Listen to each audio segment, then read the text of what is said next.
You already know how to read people, you just haven't been taught the language yet.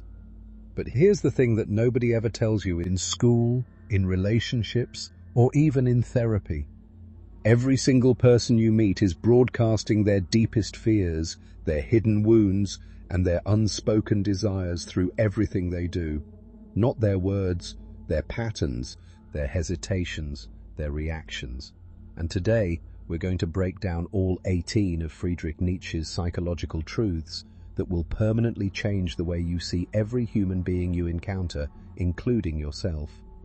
So stay until the very end, because the final truths in this video are the ones that will hit closest to home. Let's start with something that might make you slightly uncomfortable. You've been trusting the wrong thing your whole life. Since childhood, you were told to listen to what people say. Words matter. Communication is key. Express yourself. But Nietzsche pointed out something that most people never want to admit. Language is not a tool for truth. It's a tool for survival. People don't speak from honesty. They speak from fear, from ego, from the desperate need to be accepted or at least tolerated.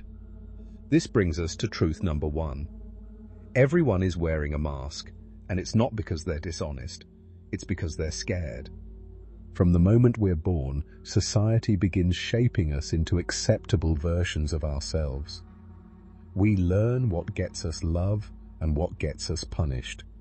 We learn which parts of us are welcome and which parts need to be hidden. And over decades, that performance becomes so automatic that most people forget they're even doing it. But here's the good news. Masks aren't perfect. They crack. And that cracking is where you start to read people. Watch for what makes someone uncomfortable. Watch for the quick subject change, the sudden laugh that doesn't match the mood, the brief flash of something real before they compose themselves. That discomfort is where the actual person begins. Truth number 2 cuts even deeper. Whatever someone relentlessly criticizes in others is almost always what they're refusing to face in themselves. Nietzsche called this projection, and it operates like clockwork. The person who is constantly pointing out arrogance in others is usually protecting a deeply bruised ego. The one who can't stop noticing dishonesty everywhere is often running from a truth they can't bring themselves to say out loud. This isn't a judgment, it's a map. When someone criticizes, don't follow the finger pointing outward. Follow the invisible line pointing back toward the critic. Now, truth number 3 is one that gets overlooked constantly in a world obsessed with noise. Silence reveals more than speech ever could. When someone pauses too long before answering a simple question, when they give short, polished, robotic answers to things that deserve real reflection, when they change the topic the moment it gets genuinely interesting, that silence is a confession. Nietzsche believed that language was actually used more often to avoid reality than to confront it. So the absence of words is sometimes the most honest thing a person offers you. And if you're finding this helpful already, do us a quick favor and hit that like button and subscribe, because we're just getting started and there's so much more to unpack. Truth number 4 warns us about something that looks virtuous on the surface. Be cautious of the person who loudly announces their own goodness. The one always correcting, always moralizing, always performing their integrity in public. Nietzsche was suspicious of this. He called it the will to power dressed up in virtue clothing.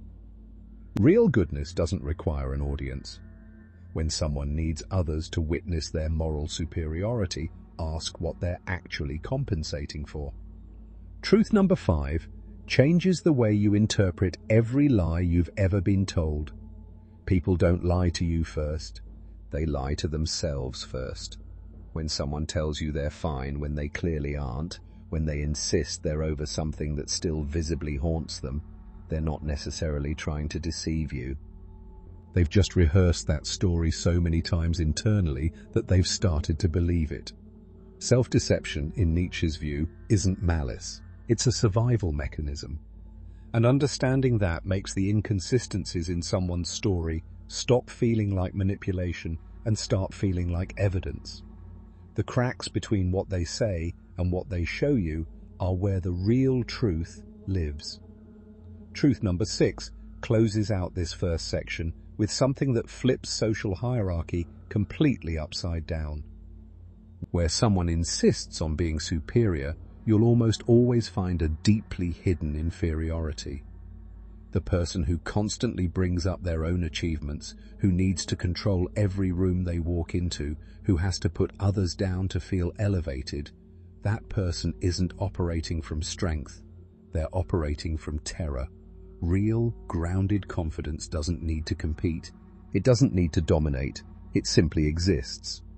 So whenever you encounter the need to dominate, peel back one layer and look for the scared version of that person that started it all. Now let's move deeper into the patterns that reveal people's hidden inner lives, because this is where Nietzsche gets genuinely extraordinary. Truth number 7. Most of what people do is driven by unconscious fear, not logic, not conscious choice. Fear. Why does someone over-explain everything? Why does another person shut down completely in conflict? Why do people say yes when every part of their body is screaming no? Because they're afraid. Afraid of abandonment, of rejection, of humiliation, of becoming invisible. So instead of asking what someone wants, ask what they're terrified of losing. That question will take you to the truth far faster. Truth number 8 brings projection back, but from a different angle. When someone criticizes the same thing over and over again, they're essentially confessing. The man who constantly mocks emotional people is usually drowning in emotions he can't process. The person who obsesses over other people's failures is usually quietly devastated by their own. Judgment is almost never about the target. It's always about the judge. Truth number 9 reveals one of the most counterintuitive patterns you'll ever recognize. Chronic performed confidence is often guilt wearing a costume. When someone is relentlessly certain, always composed, always in control, watch for the tension underneath.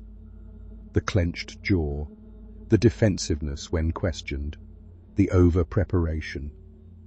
Nietzsche observed this in people who occupy positions of authority.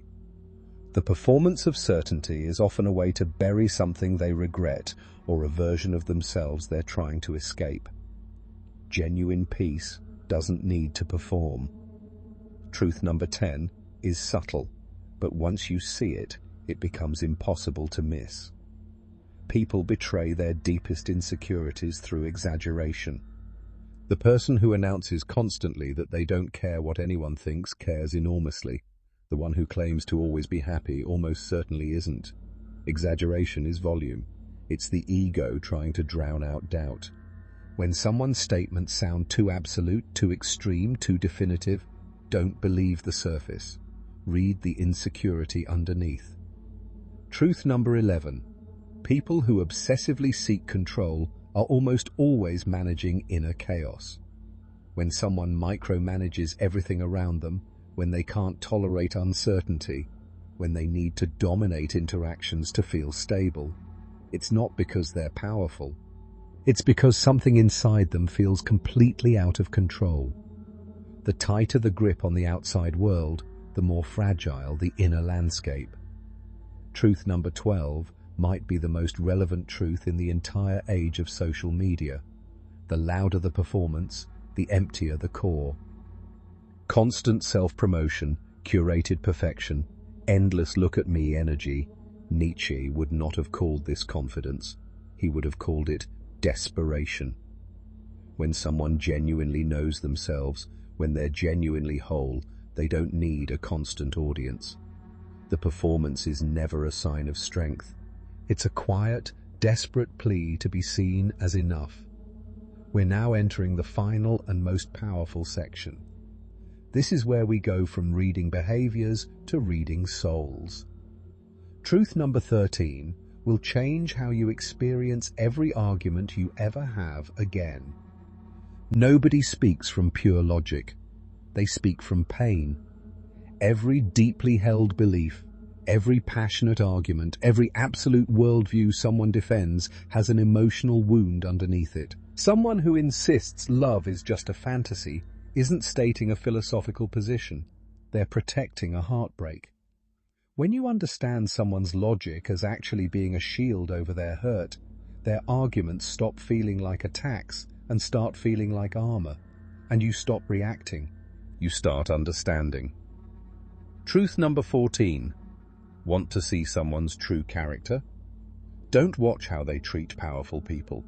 Watch what they do when they encounter someone who can't fight back. Nietzsche believed that real strength reveals itself through restraint.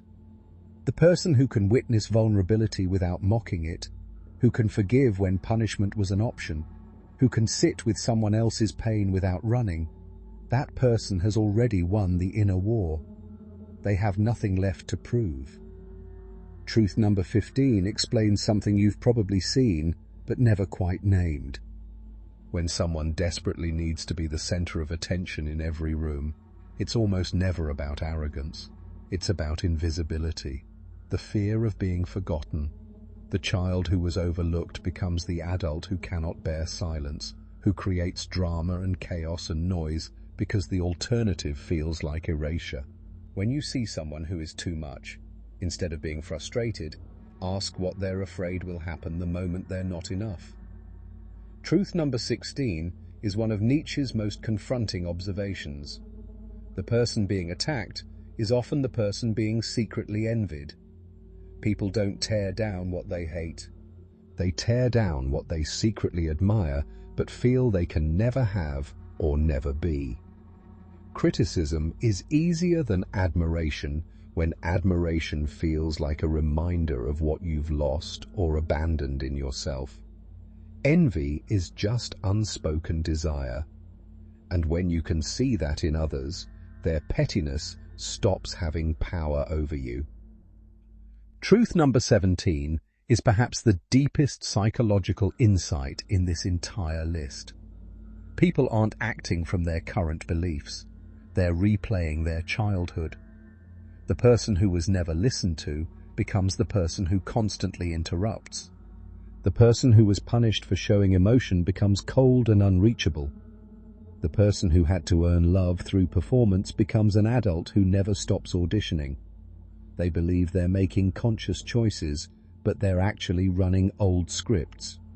Behavior is biography, and behind every adult is a child still looking for safety. And now we reach the 18th and final truth, the one that ties everything together. People's patterns are confessions, if you know how to listen. The person who disappears every time intimacy gets real. The person who overworks themselves to avoid being alone with their own thoughts. The person who connects with everyone on the surface but with no one in depth. These aren't random quirks. These are deeply honest communications. They're saying, this is where I was hurt. This is how I protect myself. This is what I can't bear to repeat. Nietzsche believed that underneath the noise of words, beneath the polished presentation and the performed persona, patterns tell the full truth. And when you learn to read patterns instead of words, you stop taking things personally. You stop judging. You start seeing. And here's what makes this entire journey remarkable. Every single truth we just walked through was never only about other people.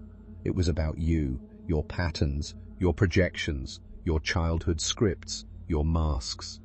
The more clearly you learn to see others, the more honestly you begin to see yourself. And that is Nietzsche's real gift. Not the power to expose people, but the wisdom to extend grace, because understanding replaces judgment and connection replaces suspicion. If any of these 18 truths resonated with you, if you recognized yourself or someone you know in any of these patterns, drop a comment below and tell us which one hit you the hardest. Let's build something real together. And make sure you're subscribed, because this is just one piece of a much larger picture we're building here. Now go ahead and watch the next video on your screen, because it will give you even deeper insights that connect directly to everything we've explored today.